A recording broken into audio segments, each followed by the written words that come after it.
कई बार ऐसा होता जब हम किसी दूसरे की या खुद की गलती को कुछ ज्यादा ही गंभीरता से ले लेते और हम ये भूल बैठते हैं कि उसके अंदर कितनी अच्छाई है, उसने कितने अच्छे काम किए हैं। फिर कुछ ऐसा कर जाते हैं जिससे कि उसका विश्वास सच्चाई से समाज से उठ जाता है। क्या उसकी यह गलती उसके अच्छे कामों के सामने छोटी है?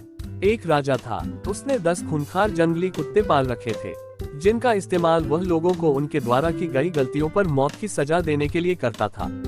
एक बार राजा के एक पुराने मंत्री से कोई गलती हो गई, अतः क्रोधित होकर राजा ने उस मंत्री को शिकारी कुत्तों के सम्मुख फिकवाने का आदेश दे डाला। सजा दिए जाने से पूर्व राजा ने मंत्री से उसकी आखिरी इच्छा पूछी। राजन, मैंने आज्ञाकारी सेवक के रूप में आपकी 10 सालों से सेवा की है। मैं सजा पाने से पहले आपसे 10 दिनों की मोहलत चाहता हूँ। मंत्री ने राजा से निवेदन किया। राजा ने उसकी बात मान ली। इन 10 दिन बाद राजा के सैनिक मंत्री को पकड़ कर लाते हैं और नियमानुसार राजा का इशारा पाते ही उसे उन खूंखार कुत्तों के सामने फेंक देते हैं।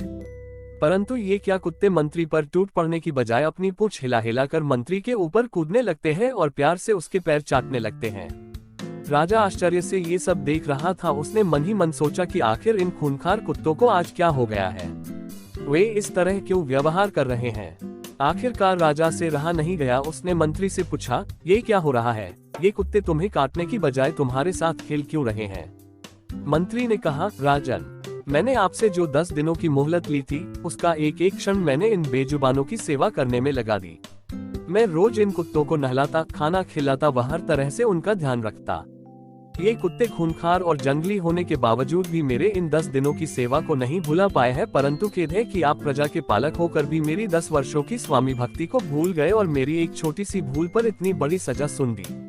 राजा को अपनी भूल का एहसास हो चुका था। उसने तत्काल मंत्री को आजाद करने का हुक्म दिया और आगे से ऐसी गलती न करने की सौगंध ली। जीवन की सीख। मित्रों, कई बार इस राजा की तरह हम भी किसी की बरसों की अच्छाई को उसके एक पल की बुराई के आगे भुला देते हैं। ये कहानी हमें क्षमाशील होना सिखाती है। ये हमें ये बतलाती देती है कि हम किसी की 1000 अच्छाइयों की तुलना उसकी एक बुराई से ना करें।